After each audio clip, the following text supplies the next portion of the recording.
16페이지.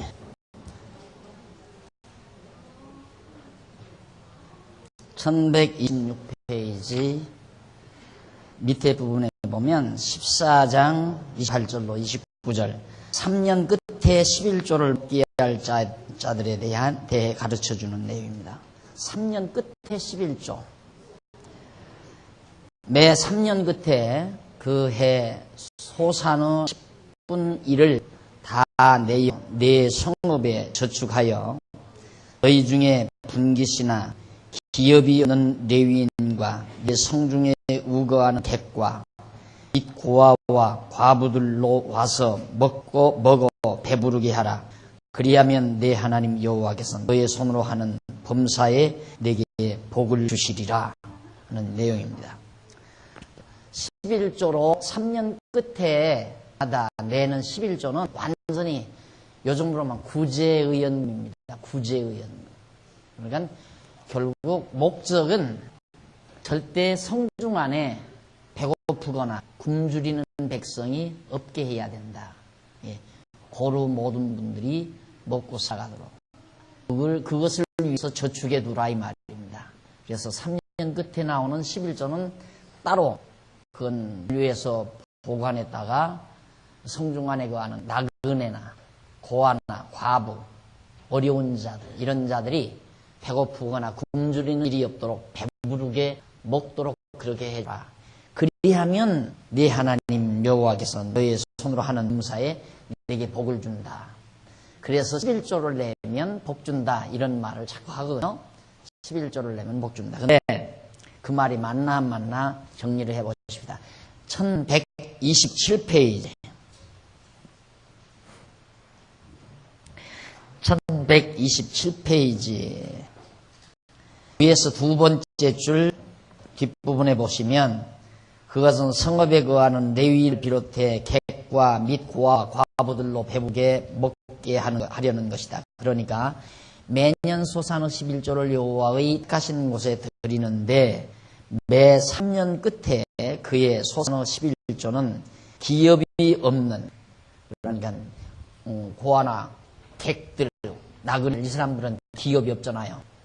목장도 없고 과수원도 없고 과목도 없고 그러니까 기업이 없는 그들 레위인과 그리고 각각 성중에 의거하는 객 나그네죠. 그 다음 고아 과부들을 위해서 저축해서 그들로 먹어 배부르게 해라. 절대 굶주리게 해서는 안 된다. 그러면서 하라는 것이다. 그리하면이라는 나와요. 그리하면 하나님 여호와께서 범사에 복을 주신다고 하였다. 그런데 여기서 역시 그리하면이라는 말, 레만이라는 말이라고 그래요. 그건 그리하면이라는 뜻이 아니라고 그래요. 아니라고 그랬어요. 그런 뜻이 아니고 범하기 위하여 범하기 때문에 그런 뜻이기 때문에 그걸 다시 번역을 하면 이렇게 번역이 돼요. 여기 그러므로 이스라엘 자손이 11조로 객과 고아 과부들을 배부르게 하는 조건에 의하여 복을 주시는 것이 아니라 하나님 여호와께서 이스라엘 자손에게 범사에 복을 주실 것이기 때문에 가나안 땅 들어가면 하나님 복 주어서 잘 먹고 잘 살게 해주면 언약했잖아요. 그러니까 여기 들어가면 곡식도 잘 되고 또 지들도 가축들도 새끼도 잘 낳고 다 복을 받아 잘 살 것이기 때문에 고아와 과부들과 레위인들로 배부르게 하라 그 말이에요. 네, 그렇게 해야 그 대가로 복을 준다는 말이 아니라 하나님께서 복 주어 잘 먹고 잘 살게 하는데 고아와 과부들이 굶주리고 레위 사람들이 굶주린다면 되겠느냐 그 말입니다. 그런데 그게 이제 항상 제가 강조하지만 번역자들이 그걸 살짝 레만이란 말을 그리하면이라는 조건 부접속사로 바꿔가지고 우리가 이렇게 하면 11조를 내서 가난한 자들을 많이 도와주고 레위인들로 하여금 배부르게 하면 복받는다. 이제 이런 말로 바꾸어 놓은 거죠. 이게 그게 아니고 하나님이 복을 주어 잘 먹고 잘 살게 할 것이기 때문에 너희들은 고아와 과부를 배부르게 해라 그 말이에요. 그래서 내려와서 중간에서 조금 내려오면 줄바꾼 데 나옵니다. 구약시대에 있어서 그렇게 구별된 이스라엘 자손이 먹을 수 있는 간 식물은 정결한 짐승과 물고기와 새이며 토지 소산은 11조와 우양 처음 난 것들이다. 그러나 시대에 있어서 택받은 성도가 먹을 수 있는 거룩한 양식은 하늘로서 내려온 생명의 양식인 예수 그리스도가 바로 우리의 영원한 양식이다. 오늘 우리는 이제는 11조를 먹거나 색임질하는 고기, 또 비늘 있는 지느러미가 있고 비늘 있는 물고기, 그것을 먹고 하는 것이 우리 택한 받은 성도들의 생활이 아니라 이런 모든 음식에 대한, 먹는 것에 대한 모든 교훈은 하늘로부터 내려오실 참 양식. 예수님이 요한복음에서 가르치잖아요. 내가 참 양식이다. 참 양식이 되실 예수 그리스도에 대한 예표로서의 모형과 그림자라 이 말이에요. 그러니까 소나 양과 염소, 물고기 이런 것들 다 예수 그리스도에 대한 참 양식 되실 그리스도에 대한 모형이고 11조 역시 예수 그리스도에 대한 모형적인 예표입니다. 그러니까 이제는 우리가 그리스도가 오셔서 우리의 영원 양식이 되어 주셨기 때문에 그런 구약적인 소는 먹고 돼지는 먹으면 안 된다. 어제도 엊그저께도 저 돼지고기 먹었거든요. 만약에 구약대로 한다면 그냥 안 되는 거죠. 먹어서는 안 되죠. 우리가 이제 그 율법으로부터 자유함을 얻게 된 것은 그리스도가 율법을 저주하려 오셔서 모든 율법을 완성하신 결과로 이제 그리스도가 우리의 영원한 양식이 되셨기 때문에 우리가 예수 그리스도를 신령한 양식으로 우리가 먹고 마시며 사는 것, 이 신령한 양식, 말씀 육신이 되어오신 그리스도를 말하는 겁니다. 그러니까 하늘의 양식, 하나님의 귀한 말씀을 먹고 마시며 살 것에 대한 하나의 모형적인 교훈이라는 것을 다시 한번 강조해드립니다. 다음 넘어가서 1118페이지 양쪽 가로 2번 거기 보면 면제년 지켜서 성별할 것. 면제년을 지켜라. 택한 백성, 거룩한 백성과 이방인이 어떻게 다른가? 거룩한 백성과 이방인이 다른 점은 면제년을 지켜야 된다. 그런데 그 면제년은 이스라엘 백성에게 모든 빚을 탕감해주는 그런 제도를 말하는 겁니다. 그 규례를. 그래서 15장 1절로 6절에 보면 1128페이지 중간에 보시면 매 7년에 면제년을 지키는 규례를 백성에게 명해요. 매 7년 끝에 면제하라. 면제 규례는 이러하니라. 무릇 그 이웃에게 구워준 채주는 그것을 면제하고 그 이웃에게나 그 형제에게 독촉하지 말지니 이 해는 여호와의 면제년이라 칭함이라. 이방인에는 네가 독촉하려니와 네 형제에게 꾸인 것은 네 손에서 면제하라. 네가 만일 네 하나님 여호와의 말씀 듣고 내가 오늘날 네게 명한 그 명령을 다 지켜 행하면 네 하나님 여호와께서 네게 유업으로 주신 땅에서 네가 영영이 복을 받으리니 너희 중에 가난한 자가 없으리라. 네 하나님 여호와께서 네게 허락하신 대로 네게 복을 주리니 네가 여러 나라에 구워줄지라도 너는 꾸이지 아니하겠고 네가 여러 나라를 칠지라도 너는 치리함을 받지 아니하리라 하는 내용입니다. 여기도 예를 들어서 우리 이제 이스라엘 백성들끼리 돈이 없어서 돈을 꿔갔어요. 돈 100만 원을 꿔갔는데 6년이 됐어요.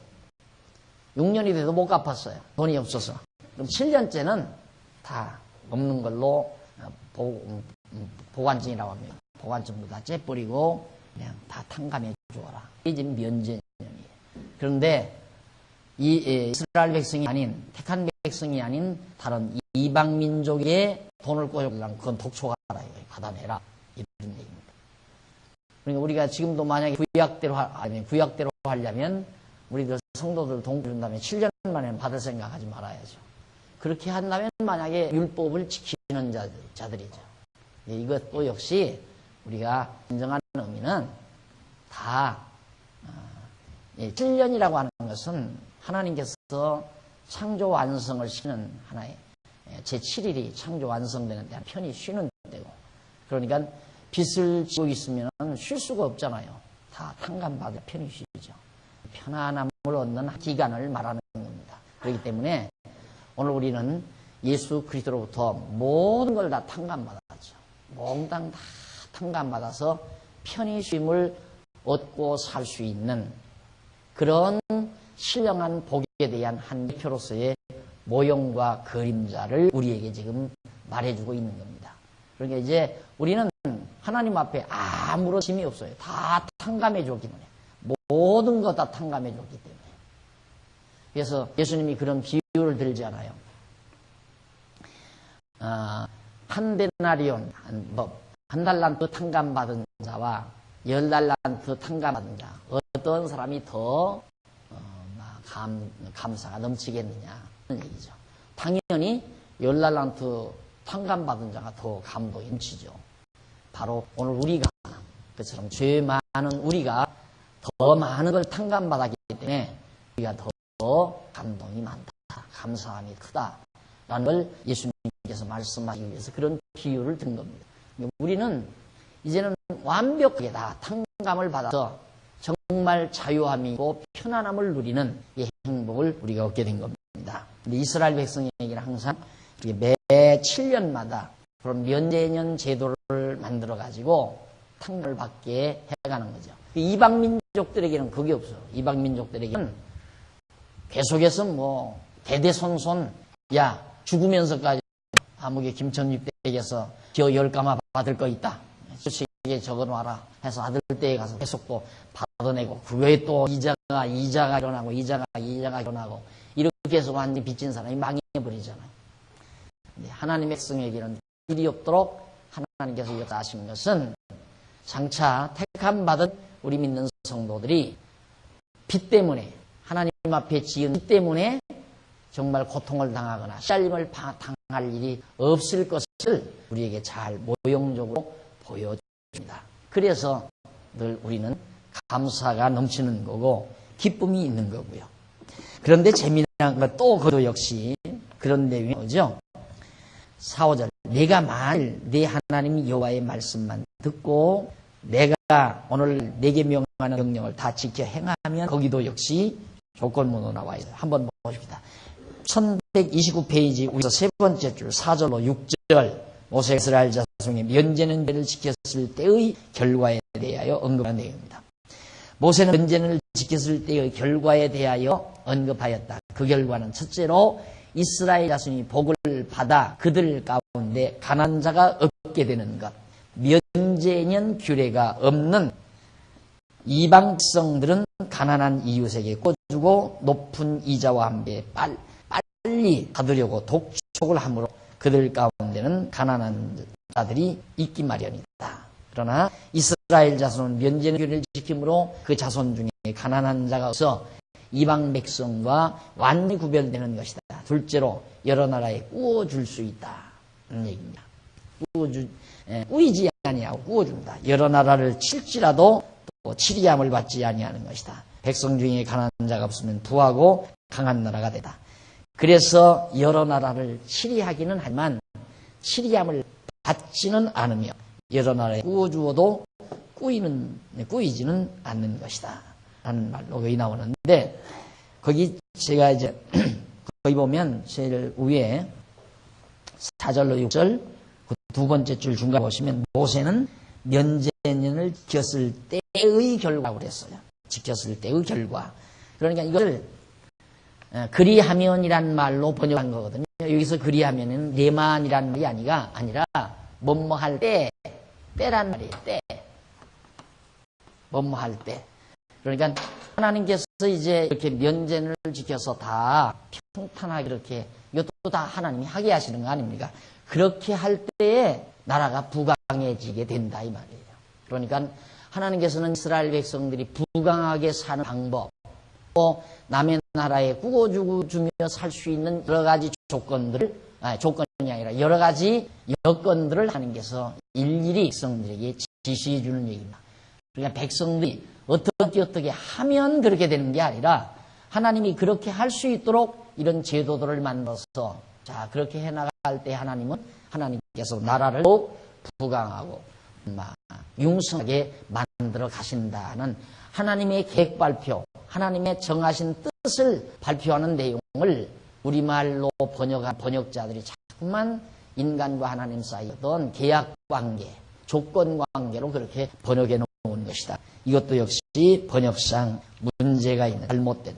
왜냐? 조건부 문장으로 바꾸어 놓았으니까. 우리가 이렇게 하면 그렇게 부강해진다. 그 말이거든요. 근데 잘못된 거죠. 자, 그 다음 이제 넘어가서 1130페이지 15장 7절로 11절 보면 가난한 형제의 요구대로 넉넉히 구워주라고 말을 해요. 가난한 형제의 요구대로 넉넉히 구워주어라. 내 하나님 여호와께서 내게 주시는 땅 어느 성배든지 가난한 형제가 너와 함께 거하던 그 가난한 형제에게 내 마음을 강팍히 하지 말며 내 손을 움켜쥐지 말고 반드시 내 손을 그에게 펴서 그 요구한 대로 쓸 것을 넉넉히 구워주라. 삼가 너는 마음에 악념을 품지 말라. 곧 이르기를 제7년 면년이 가까웠다 하고 내 궁핍한 형제에게 악한 눈을 들고 아무것도 주지 아니하면 그가 너를 여호와께 호소하리니 네가 죄를 얻을 것이라. 너는 반드시 그에게 구제할 것이요 구제할 때에는 아끼는 마음을 품지 말 것이니라. 이로 인하여 내 하나님 여호와께서 네 범사와 네 손으로 하는 바에 네게 복을 주시리라. 땅에는 언제든지 가난한 자가 그치지 아니하겠는고로 내가 네게 명하여 이루노니 너는 반드시 네 경내 네 형제의 곤란한 자와 궁핍한 자에게 네 손을 펼지니라. 자, 내용은 그거죠. 7년 문제년 제도를 이렇게 하나님께서 명하고 나면 백성들이 돈 가진 자들이 안 구워줄 거 아니에요. 7년 지나면 못 받는데 하나님께서 그러지 말라고 말해요. 절대 그래서는 안 된다. 만일에 돈을 꾸러 왔는데 이제 돈 좀 꿔주십시오 왔는데 돈을 안 꿔줬다. 꿔주면 그 사람이 호소한다 이거죠. 그럼 하나님이 그걸 듣겠다 이거예요. 그 말은 뭐냐면 하나님께서 네 경내에 가난한 자 항상 있게 돼 있다. 그 가난한 자를 가난한 자 그대로 놔두지 말라. 그 얘기예요. 그래서 바로 가난한 자들을 돕는 이 규례를 지금 명하고 있는 건데 예수님께서 이제 그 복음을 증하실 때 요한의 제자들이 예수님을 찾아왔어요. 찾아와서 뭐라고 그러냐면 오실 그이가 당신입니까? 라고 묻거든요. 그러니까 예수님께서 그다, 맞다, 아니라고 대답하는 게 아니라 가서 너는 이렇게 말하라. 가난한 자에게 복음이 증거된다 말아 이 말이에요. 가난한 자에게 복음이 증거된다고 해서 말만 해라. 그 말을 하는 거예요. 그러니까 오실 그이가 당신입니까? 라고 물어보니까 예수님은 가서 너희 스승 세리 요한에게 가난한 자에게 복음이 증거된다고 해라. 엉뚱한 대답 같죠? 그러면 알아본다 이거. 그 말은 뭡니까? 예수 그리스도가 구약의 예언대로 오실 메시아는 누구의? 가난한 자들에게 복음을 증거한다. 이 얘기예요. 그 예언으로 예수님은 이 가난한 자들은 그 당시에 바리새인이나 서기관이나 제사장들, 권력자들, 기득권자들이 아니라 그들에게 눌린 자들, 빼앗긴 자들, 억눌린 자들, 대중들, 그들에게 이제 예수님이 복음을 증거한 거예요. 도리어 바리새인이나 제사장들, 잘난 사람들에게는 귀를 막아서 그 복음의 내용 못 알아듣게 만드는 귀를 막아가지고 못 듣게 해가지고 이게 알아듣지 못하게 또 말을 하고요. 깨닫고 돌아올까 봐. 그러니까 그 당시 부요한 자들, 권력 있는 자들, 잘났다고 하는 제사장들이나 서기관들이나 바리새인들, 이들에게는 예수님이 하시는 말을 못 알아듣게 자꾸 비유로 말을 하고, 가난한 자들에게는 알아듣도록 다시 불러가지고 이렇게 비유를 써서 말을 해줘요. 그래서 가난한 자들에게 복음이 증거된다고 해라.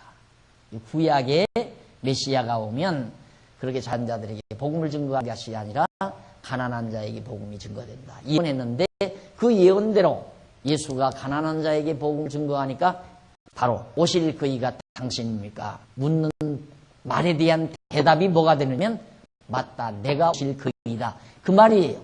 그러니까 가난한 자에게 복음이 증거된다 하라, 그 말은 네가 묻는 건 내가 오실 그이다, 구약에서 언약된 메시아다, 그 대답이라고 해요.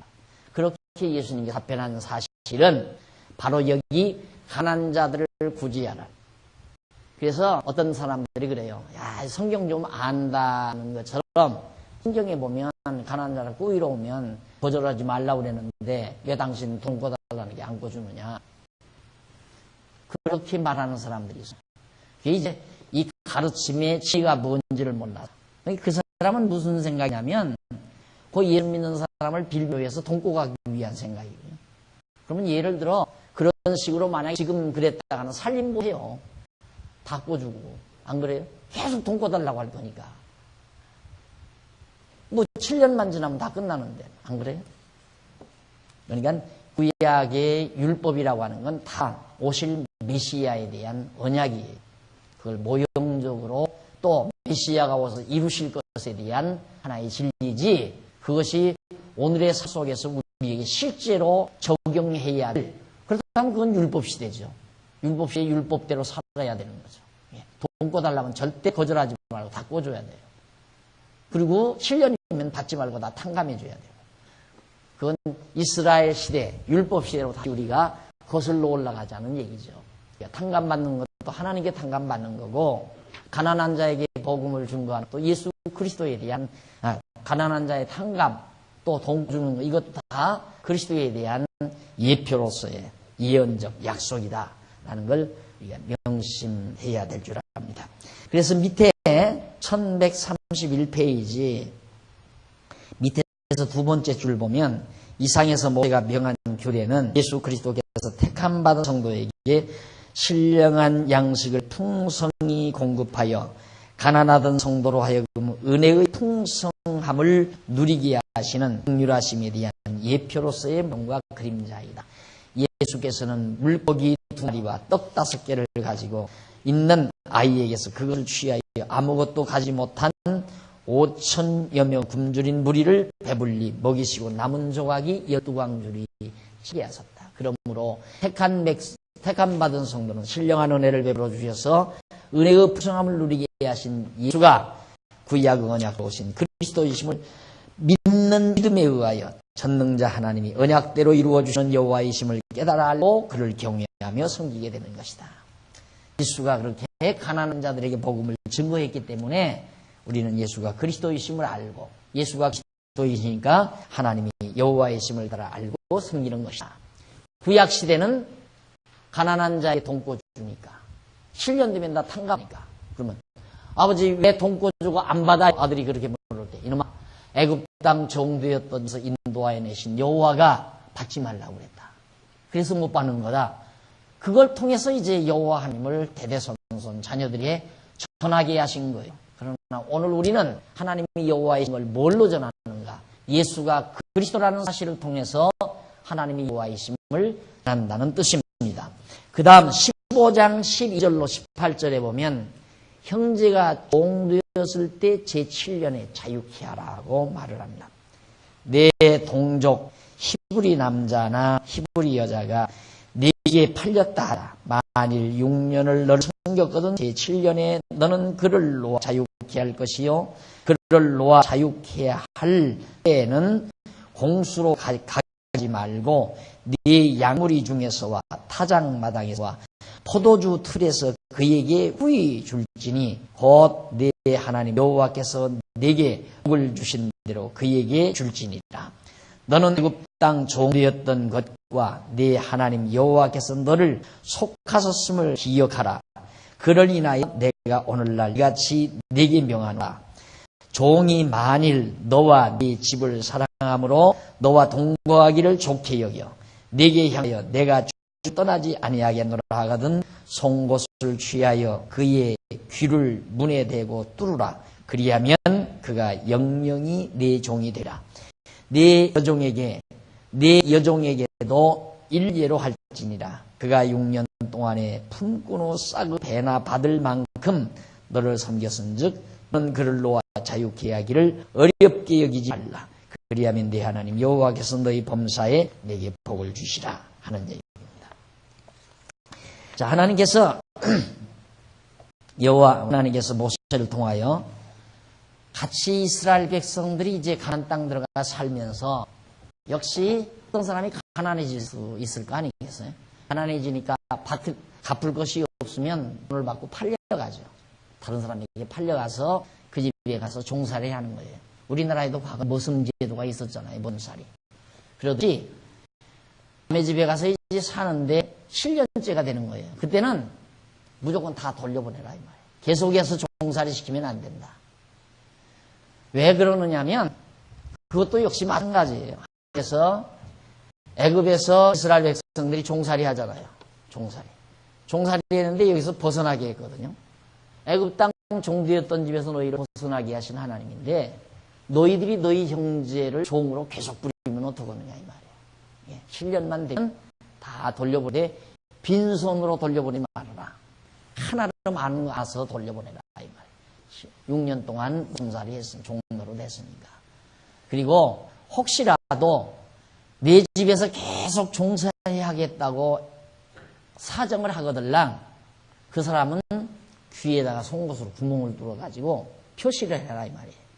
그러면 이제 그 집에서 늘 종살이를 하게 된다. 그런 뜻입니다. 이렇게 해서 이스라엘 백성들이 이런 제도를 통해서도 하나님께서 애굽 땅 되었던 집에서 향시킨 벗어나게 하신 여호와 하나님을 잊지 않고 기억하게 하신 것. 아버지 왜 저 사람 도와줘요? 일 잘하는데 그냥 우리 집에 놓고 이 집은 우리가 부자 되잖아요. 아이들이 아무리 그렇게 말해도 이놈 안 된다. 우리를 애굽 땅 종되었던 집에서 해방시켜 주신 벗어나게 하신 여호와 하나님이 6년 동안은 종으로 부리지만 1년부터는 다 놓아주라고 하셨다. 그러다 보니까 자연히 아들 자녀들에게 하나님 여호와 가르치는 계기가 되고 그런 생활 제도를 통해서 또한 그런 생활 문화를 통해서 여호와 하나님을 잊지 않고 기억하게 하는 방법을 우리에게 알게 해준다 이 말이죠. 마찬가지로 우리도 역시 예수 그리스도께서 우리를 십자가에 못 박혀 죽으심으로 죄와 사망의 법에서 다 건져내 주잖아요. 죄와 사망의 법에서 다 건져내 주심으로 우리가 율법의 종, 죄의 종로로서 벗어나게 하심에 대한 하나의 모형과 예표죠. 7년째는 다 종살이에서 해방되는 것처럼 우리도 그리스도를 통해서 죄와 사망의 법에서 벗어나게 하실 이 놀라운 진리에 대한 하나의 모형과 그림자적 사건이다. 이 구약시대에 이런 모든 사건. 그래서 1134페이지 위에서 11번째 줄 보면 1134페이지 위에서 11번째 줄 바꾼데 보시면 이상에서 모세가 명한 글에는 감받은 성도를 죄와 사망의로부터 자유케 하시고 풍성한 은혜를 베풀어 누리게 하시는 예수 그리스도에 대한 예로서의 모형과 그림자이다. 예수께서는 수고하고 무거운 짐진 자들아 다 내게로 오라 내가 너희를 쉬게 하리라. 마태복음에 나오죠. 그러므로 택함 받은 성도는 죄와 사망의 노예로부터 자유케 하시고 풍성한 은혜를 베풀어 누리게 하시는 예수가 구약의 언약대로 신 그리스도이심을 믿는 믿음에 의하여 예수를 그리스도로 믿는 믿음에 의하여 전능자 하나님이 언약대로 이루시는 여호와이심을 깨닫고 언약대로 우리를 죄와 사망의 법에서 해방시켜 주신 하나님임을 깨닫고 그를 경외하며 섬기게 되는 것이다. 그런 얘기예요. 그러니까 결국 우리는 지금 우리가 구약을 배우지만 얼마나 간단해졌어요. 예수를 그리스도로 믿기만 하면 돼요. 이제는 개고기를 먹든 돼지고기를 먹든 안 그래요? 예수가 그리스도이심을 믿기만 하면 또 성도가 돈고 갔는데 8년 만에도 받든 10년 만에도 받든 돈을 안 꿔주든 여러분들이 예를 들어서 어느 집사님에게 가서 돈 좀 꿔주세요. 돌려보냈다 이거야. 당신은 하나님 말씀 불순종했으니까 당신은 지옥 간다. 얼마나 괴롭겠어요. 야, 돈 꿔줄 걸. 이런 생각을 해요. 근데 누가 돈 꿔주고 싶은 사람이 누가 있겠어요. 돈 때문에 얼마나 정말 고통을 많이 받았는데 꿔주기 싫을 거 아니에요. 그러나 잘못하면 돈 꿔줘야 하나님 말씀대로 사는 거고 하나님 말씀대로 살아야 천국 가냐. 돈을 꿔줘야 되겠다. 꿔주고는 이걸 좀 받아야 되겠는데 자꾸 받으라 독촉하지 말라고 그랬으니까 독촉해도 안 되잖아요. 그래서 사실 많은 사람들이 예수 믿으려면 그냥 아무 욕심도 없어야 되고 그냥 정말 해야 믿는 것처럼 그렇게 생각을 해요. 안 그래요? 돈 안 꿔줘도 상관없어요. 그래도 천국 가는데 지장 없어요. 그러나 하나님께서 꿔줄 마음이 있으면 어쩔 거예요. 꿔주는 거지. 어쩔 수 없어요. 꿔주는 거지. 저도 그 장안동 교회 개척을 하는데 우리 교회 주제에 그래요. 친구 목사가 어떻게 사정을 하는지 자기가 돈이 얼마가 있어야 교회에 그 모든 걸 정리를 하고 자기가 떠나겠다 이거예요. 거기를 떠나야 자기가 안 그러면 우리 가족아 굶어 죽겠다. 친구 목사가 그렇게 사정을 하는데 지금 우리 문제도 해결 못해가지고 난리라 이 말입니다. 우리 교회가 어려웠을 때. 근데 할 수 없이 그걸 그 교회를 우리들이 인수 자기가 했던 그 교회를 빚을 지고서 교회를 지었는데 빚 정리를 못하니까 이제 다 넘어가겠거든요. 근데 가만히 보니까 그걸 다른 사람 주면 전부 개인 재산 만들게 생기니까 믿을 사람이 없다는 거야. 근데 내가 인기 너는 믿겠다. 그러니까 네가 이걸 인수를 받으라. 돈이 어디서 인수를 받아요? 어디가 있었어? 그래서 할 수 없이 돈을 좀 꿔달라니까 나는 또 꿔주더라고요. 여기저기 돈을 꾸니까. 그래서 교회에서 결의를 해가지고 그걸 우리 교회 인수를 받았어요. 그 교회를. 교회에서 이제 이자 갚아야지 않았어요. 그러면 돈을 꿔댔으니까. 교회 이자들 낼 돈이 어디 있어요? 연보가 안 들어오니까. 그래가지고 이자가 자꾸 늘어나고 나는 쟁이가 되버리니 내가 꿔왔으니까. 결의는 재직회에서 했는데. 그래서 결국 중간에 집 한 채 샀던 거 너가 버리고 넘어가기도 해버리고 말았지만은 그래서 다 정리해버리고 나중에 그 예배당 이제 그걸 우리 걸로 하나니까 노예에서 안 되나 노예에서 못하게 하는 거예요. 노예에서 그걸 우리의 처분을 못하게 만든다 말이에요. 할 수 없이 그냥 나중에는 그쪽에서 교회가 이루어져 가지고 그 사람들이 우리가 주어진 원금만 내고 그냥 돌려버리고 말았죠. 돌려버리고 말았는데 그 꿔줄 마음이 있으면 할 수 없이 꿔주는 거예요. 그래서 나중에 그 친구로부터 또 돈을 얼마를 받아내야 되는데 돈을 주나야 또 어려우니까 안 줘. 돈 주기 싫으니까 나중에는 화내고 나한테 가까이 하지도 않고 그러더라고요. 그러니까 그때 또 하나 깨달았죠. 돈 꿔주면 친구 잃고 돈 잃고 그러는 거구나. 친구 사이는 돈을 안 꿔주는 거구나. 그런 진리가 그런 지혜가 떠오르더라고요. 하마터면 완전히 그러더니만 내가 버렸어요. 멀리하건 말건. 그때도 그래도 그런 정도 믿음이 있었으니까 하나님께서 돌려주게 해야 돌려주는 거다. 그랬더니 나중에는 생각도 안 했는데 돈 싸가지고 왔더라고요. 그래서 그것도 또 받아냈죠. 생각도 안 했던 돈이. 그러니까 지금도 그래요. 믿음만 있으면 돈 다 꿔주어도 하나도 안 주고 다 받을 수도 있는 거고 안 꿔주고 지키려고 막 꽁대고 다 싸내고 그냥 웅크려도 하나님께서 퍼없애려면 어떻게 퍼없어져도 다 퍼없어져 버리는 거고 그 신앙 가지고 살면 돼요. 그러니까 꿔주지 말라 꿔줘라 이런 말이 아니라 안 꿔준다고 해서 지옥 가려면 딱 그 말이에요. 꿔주지 말란 말 아니에요. 꿔주고 싶으면 꿔주세요. 못 받으면 어떻게 해? 그거 걱정스러우면 꿔주지 말고. 내가 꿔줘. 받을 돈 같으면 틀림없이 받는다. 그 믿음이 있으면 꿔줄 수 있는 거 아니겠어요? 제 말은 거기에 사로잡히지 말라 그 말이에요. 야 이건 뭐 돈 안 꿔주면 지옥 간다. 그거 아니니까. 다 그리스도에 대한 한입. 우리 그리스도에게서 다 이루어졌어요. 다 탕감받고 다 우리 용서해주고 우리 자유함 주고. 그래서 구약의 모든 규례나 율례는 오실 메시아에 대한 하나의 예언적 약속이었다 그 뜻입니다. 그 다음 1035페이지 15장 19절로부터 15장 19절로부터 23절까지 보면 첫 새끼를 여호와께 드려 택한 곳에서 먹으라고 그렇게 당부를 합니다.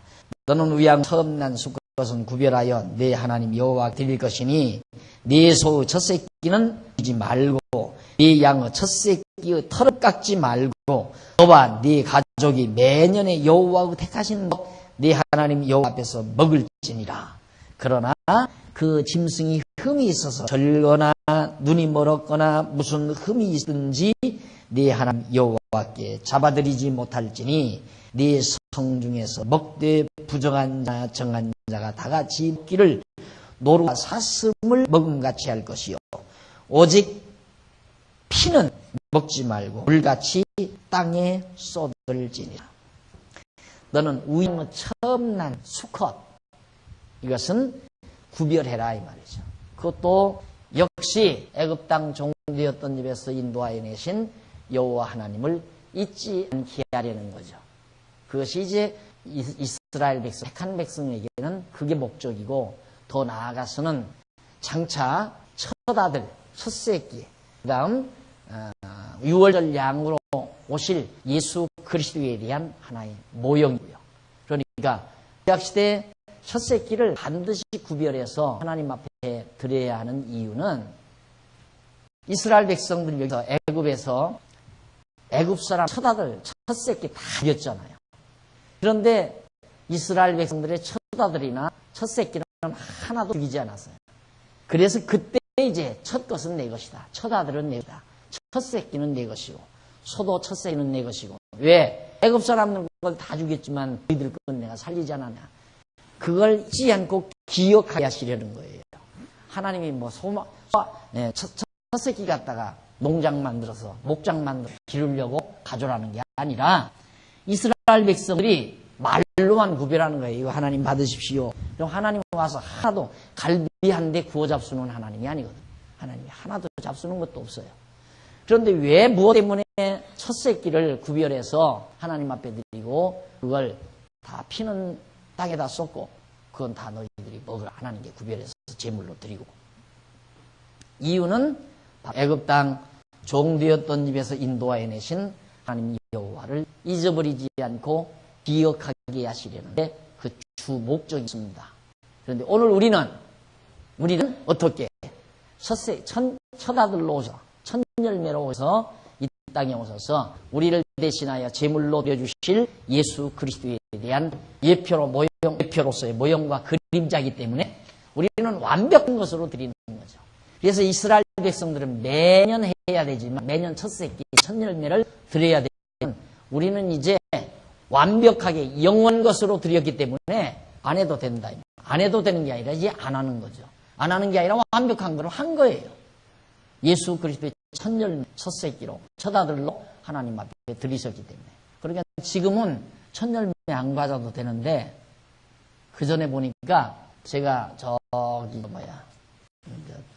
성남 저쪽에 처음에 개척을 했거든요. 그 빈 땅에다가 호박 같은 거, 가지 같은 거 심어가지고, 목사님 이거 참 익은 거예요 하고 따가지고 바구니 담아가지고 오더라고요. 그렇게 가르침을 받아 그래요. 그 안 해도 상관없어요. 상관없는 게 안 해야 되죠. 그러면 율법 지키는 사람이지. 그걸 왜 해요? 처음 열매 걷어서 잘 찌개 끓여 잡수시고, 또 첫 새끼도 잘 길서 잡아 잡수거나 팔아 잡수거나 여러분들이 써도 아무 지장이 없는 겁니다. 그걸 지금도 행하라고 한다면. 그런데 지금 현재 교회들이 그렇게 하잖아요. 요즘 이제 추수감사절 돌아오겠네. 어디가 첫 열매 다 가져오십시오. 다. 우리 아버지 보니까 왜 농사를 지면 요즘 제일 먼저 익는 데가 어디냐면 논두렁 곁에. 논두렁 곁에가 제일 먼저 익잖아요. 누렇게. 그걸 다 베가지고 거기서 나오는 첫 곡식은 반드시 목사님 양식으로 갖다 드려요. 근데 그런 걸 저는 보고 살았는데 내가 거기서 벗어날 수 있는 건 이 말씀의 힘인 것 같아요. 아, 우리 아버지가 잘 그때 모르셔서 그랬구나. 우리들은 고파 죽겠는데 처음 뵀으니까 얼마나 먹고 싶겠어요. 막 한참 보리밥 먹고 보리죽 먹고 그렇게 먹고 살다가 논에 가면 곡식이 익어지면 곧 쌀밥 먹겠다, 곧 쌀밥 먹겠다 하고 침을 꼴깍꼴깍 넣는 줄 알았는데 그거 커서 곡식 해가지고 목살 싹 갖다 주고버리니까 얼마나 허탈하겠어요. 우리 밥 해주고 우리 떡 해줬으면 참 좋겠는데. 근데 그게 다 목사님들이 과거에 그렇게 가르쳐서 그런 거거든요. 왜 그렇게 가르쳤나? 아직 그 말씀에 대한 진미를 잘 몰랐기 때문에. 그래서 이제 추수감사절 때 반드시 첫 열매, 그리고 제일 잘 된 거, 과일도 제일 크고 곱고 잘 익은 거, 음식도 제일 좋은 거 깨끗이 잘 골라서 그렇게 해서 이제 갖다 놓고 막 여기다 수북이 싸놓잖아요. 모든 열매, 곡식, 무기 싸놓고 그 다음 끝나고 나면 누가 전부 목사님 가정으로 다 가져가. 그렇게 해야 그게 예수 잘 믿는 것처럼 생각을 하게끔.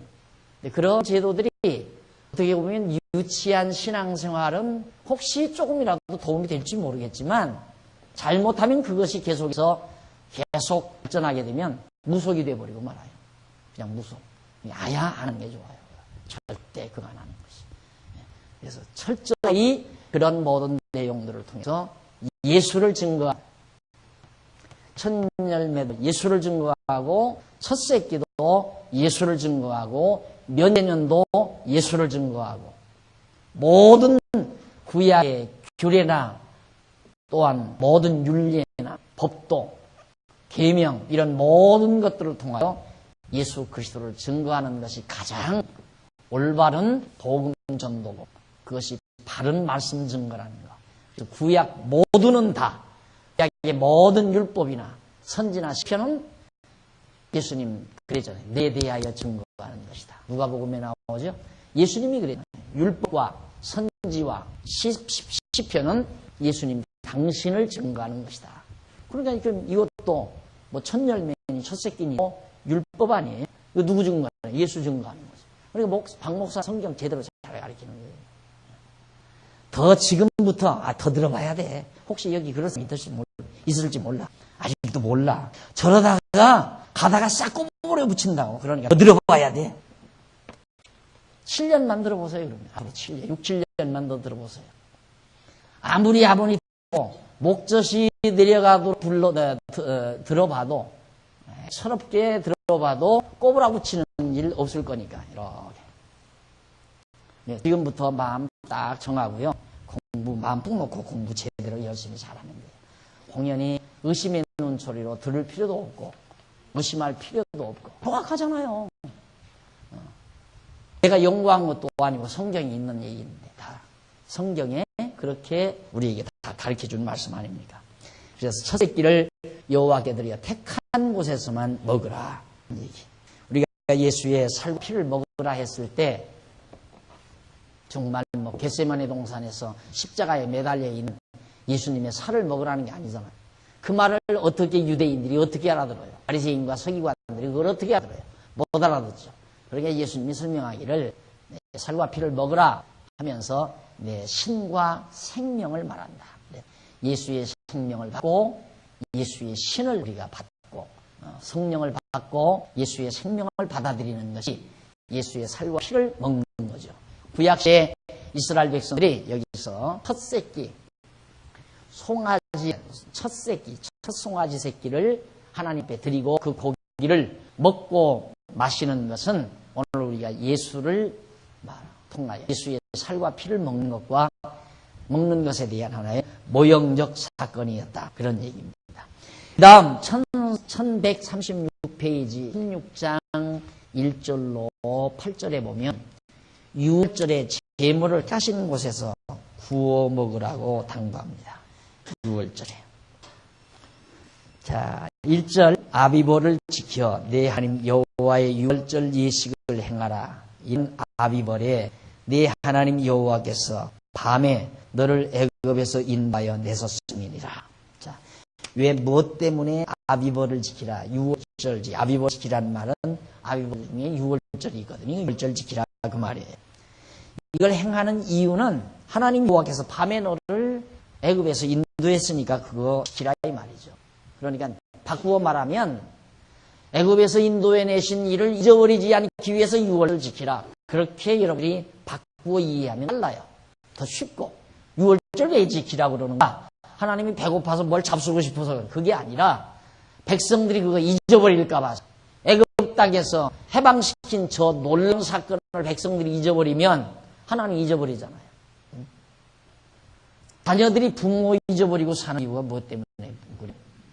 부모 잊어버리고 사는 이유는 부모님이 나 어렸을 때 애지중지 길러주시고 고생하면서 빨아지 해주고 가르쳐준 그 사건을 잊어버리니까 부모마저 잊어버리잖아요. 그러니까 하나님도 역시 하나님 여호와 잊어버리는 것은 저처럼 애굽 땅 종되었던 집에서 인도하여 내신 사건을 이스라엘 백성들이 잊어버리면 하나님 여호와를 잊어버리니라. 그래서 그 사건을 잊어버리지 않기 위해서 유월절을 지키라 그 말이거든요. 2절 여호와께서 그 이름을 지려고 택하신 곳에 우양으로 내 하나님 여호와 유월절 제사를 드리되 유교병을 그것과 아울러 먹지 말고 7일 동안은 무교병 누룩 없는 떡이죠. 고난의 떡을 그것과 아울러 먹으라. 이는 네가 애굽 땅에서 급속히 나왔음이니 이 행하여 너희 평생에 항상 네가 애굽 땅에서 나온 날을 기억할 것이니라. 그 7일 동안에는 네 사경 내에 누룩이 보지 않게 할 것이요 또 네가 첫날 해질 때 제사 드린 고기를 밤을 지내어 밤까지 두지 말 것이며 유월절 제사를 네 하나님 여호와께서 내게 주신 각 성에서 드리지 말고 오직 네 하나님 여호와께서 그 이름을 두시려고 택하신 곳에서 네가 애굽에서 나오던 시가 곧 초저녁 해질 때에 드리고 네 하나님 여호와께서 택하신 곳에서 그 고기를 구워 먹고 아침에 네 장막으로 돌아갈 겁니다. 너는 6일 동안은 무교병을 먹고 제7일에 네 하나님 여호와 앞에 성회로 모이고 아무 노동도 하지 말지라. 유월절을 지키는 구체적인 내용은 앞에서도 우리가 봤죠. 그러니까 하나님께서는 유월절 날 새벽에 밤에 여기서 장자들이 다 죽고 그 다음에 이스라엘 백성들이 나오잖아요. 나오는 이것 잊어버리지 않기 위해서 그랬는데 문제는 뭐냐면 무교병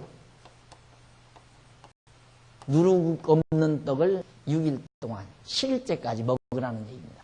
왜냐하면 이때 대부분 이스라엘 백성들이 먹는 떡은 누룩 다 들어있죠. 이스트가 다 들어있는데 이때만은 누룩을 넣지 못하게 했어요. 왜? 여기서 누룩을 넣어가지고 가지고 나오면 부패하니까 누룩을 넣지 않고 반죽해가지고 나왔어요. 그래서 이제 먹은 걸 기억나기 위해서. 아빠 오늘은 왜 누룩을 안 넣어요? 왜 떡 속에 누룩이 안 넣었어요? 이놈아, 오늘은 누룩 들어가면 안 된다. 왜요? 애굽에서 나올 때 누룩이 들지 아니한 떡을 가지고 나오면서 먹었다. 이놈. 그걸 기억하게 하려는. 그러니까 아주 간단하죠. 그 의미는. 그러니까 하나님은 별스럽지도 않은 우리 생활 속에 아주 평범한 그런 일들을 통하여 이스라엘 백성들이 하나님 여호와를 잊어버리지 않게 하려는 거예요. 그게 생활 문화죠. 그 생활 문화 속에서 여호와 하나님을 기억하며 살게 하려는 것. 이런 것들이 전부 하나님께서 규례로 정해놓으신 하나님의 뜻입니다. 그렇게 해서 이제 유월절을 지키라 하는 얘기입니다. 아무 노동도 하지 말고 성묘를 지키라. 그게 8절까지의 내용이었습니다.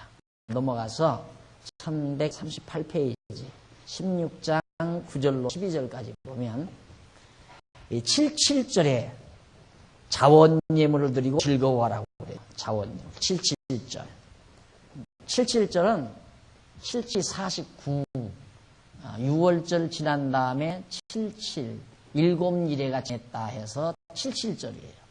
7일이면 그래서 아마 이런 걸 빙자해서 왜 애기 나도 뭐 7일 지냈다 그러잖아요. 7일에 100일 차 7일이 자꾸 하는데 77절을 지났다 이게 오순절이에요. 49일이면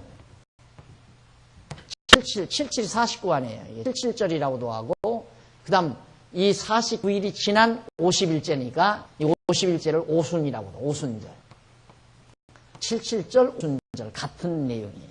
6월절 지나고 6월절 다 49일 지난 50일째. 그게 77절 내지는 오순절. 이걸 오순절에 자원예물 스스로 원해서 드리는 예물을 드리고 즐거워하라. 7주를 계수하시니 곡식에 났을 때는 첫날부터 7주를 계수하여 네 하나님 여호와 앞에 77절을 지키되 네 하나님 여호와께서 네게 복을 주신 대로 네 힘을 헤아려 자원하는 예물을 드리고, 여기는 제대로 나왔잖아요. 이게 자원한 예물을 드려야 복을 주시는 게 아니라 하나님께서 내게 복을 주신 대로, 하나님 복을 주어서 이 땅에 들어가서 씨앗을 뿌려 곡식을 잘, 농사 잘 짓게 했다 이 말이죠. 복을 이미 준 거예요. 그러니까 하나님이 복을 주신 대로 자원하는 마음을 가지고 네가 하나님 앞에 자원하는 예물을 드리라. 그래서 내 힘을 헤아려 자원하는 예물을 드리라. 이게 참 힘을 헤아리라는 말이 좋잖아요. 무조건 많이 드리라는 게 아니에요. 자기 힘 없으면서 부흥에 참석해가지고 열김에 나 2억 바치겠으나. 지난번 건축업자를 하나 만났는데, 건축하시는 분을 만났는데 절대 교회 공사를 안 맡으려고 하는데, 그래서 왜 그러냐 그러니까 돈을 가지고 하는 게 아니라 노트 한 권 가지고 하네. 노트 한 권. 그 노트를 보면은 어느 집사가 얼마 약속, 어느 집사가 얼마 약속, 얼마 약속. 그거 가지고 토탈 나가지고 이 약속한 것이 지금 20억이다. 20억 공사만 해도 또 모르겠는데 약속한 게 20억인데 얼마짜리를 하냐면 한 40억 내지 50억짜리 공사를 한다는 거예요. 그 공사 맡았다가는 완전히 건축업자방 안 돼요. 낸다는 사람이 내나 안 되죠. 부흥사가 와서 열김에 그만 많이 내면 복 받는다가, 야, 하나님께 믿음으로 바치자. 내가 1억 낸다면 하나님께서 3억 주시겠지 하고 1억 낸다고 해놨는데 3억은 고사 3천만 원, 3천 원도 안 주시니까 어떻게 1억을 내겠어요? 그러니까 약속은 돼 있지만 1억이 안 나온 거예요. 그러니까 기본 건축비도 안 나온다는 얘기죠. 절대. 그래서 교회 공사를 안 맡는다고 그러더라고요. 그런 걸 보면 참 우리 예배당 짓는 데는 너무 빚 거의 다 갚았어요. 이제 기초만밖에 안 남았어요. 많이 갚았잖아요. 이제 겨우 이사 온 지 3년밖에 안 되잖아요. 이게 목사가 그러더라고요. 목사가 교회 개척을 해서 은퇴 전에 빚 다 갚으면 된대요. 그건 성공한 목표래요. 은퇴하기 전에 빚 다 갚으면. 근데 나 아직 은퇴하려면 멀었는데. 그러니까 왜냐면 빚이 잔뜩 얻어서 예배당 지어놓고 계속 이제 빚을 갚아나가야 되니까 이자까지. 그러니 얼마나 힘들겠어요. 그러니까 그런 식으로 하지 말고 힘을 해서 내가 100만 원 할 수 있으면 100만 원 하는 거고 1000만 원 할 수 있으면 1000만 원 하는 거고 힘만큼. 그래서 한때 많이 오해를 받았어요.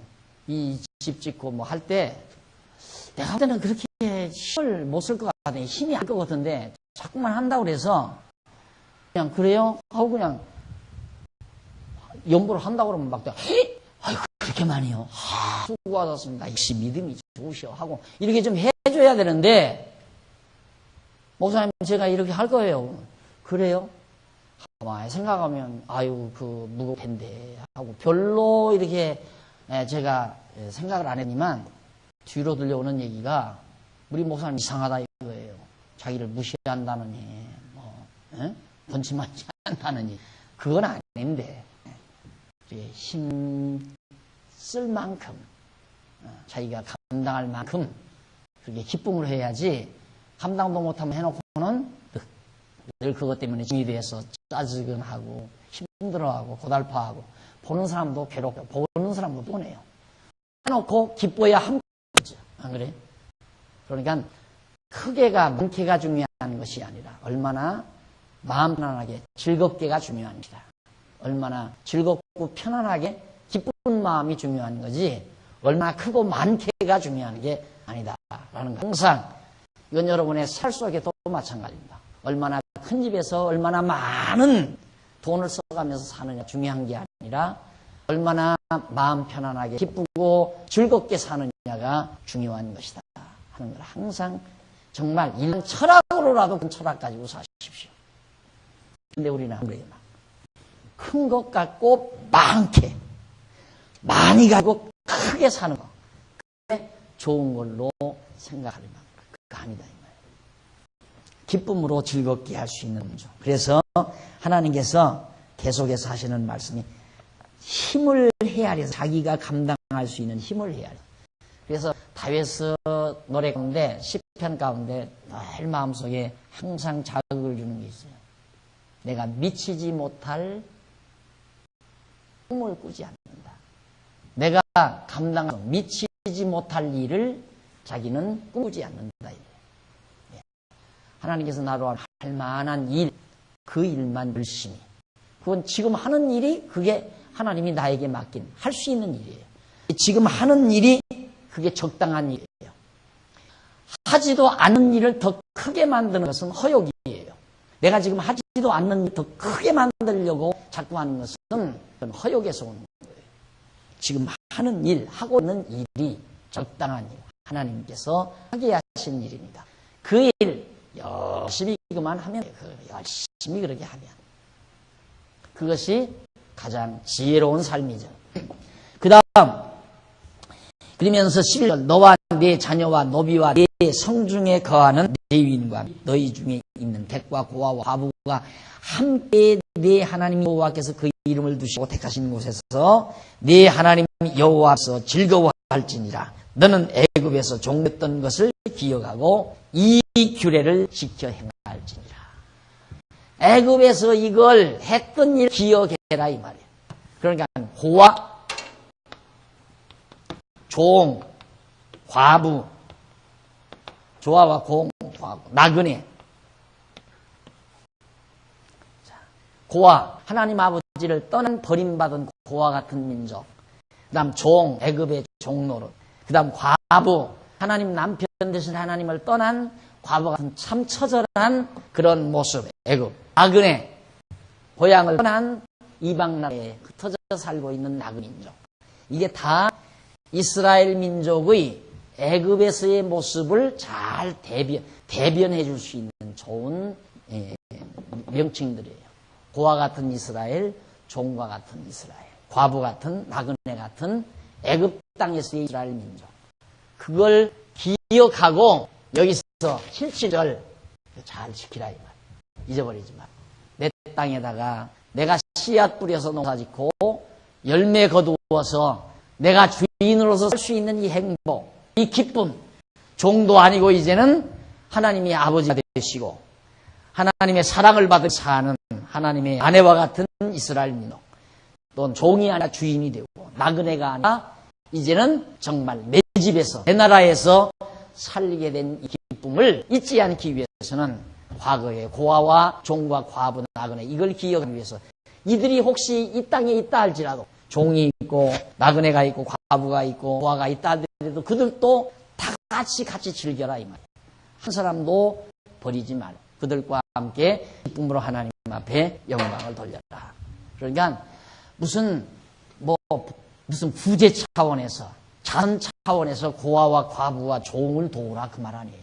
자선 사업하란 말이 아니라 하나님 여호와를 잊어버리지 않고 기억하게 하는 종교적인 계시 방법이에요. 근데 자꾸만 무슨 자선행위, 저 사람 불쌍하니까 내가 도와주자. 그게 아니라 우리도 과거에 나그네였다. 우리도 과거에 고아와 같은 존재였다. 그러면서 여호와 하나님 잊지 않게 하려는 계시적 차원에서 저들과 함께 도와서 같이 기뻐하라고 교훈한 겁니다. 오늘 거기까지 17절까지.